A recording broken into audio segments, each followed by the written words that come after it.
farnosti poděkovat našemu panu starostovi a obci, kteří pozvali tak vzácné hosty. Takže poprosím panu starostovi, jestli můžeme mu poděkovat aspoň velice za to.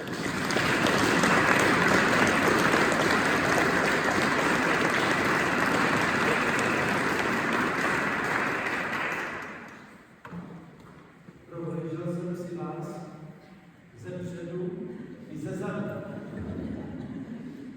Pozorně jsem se díval, jestli náhodou nemáte křidla. Když zpíváte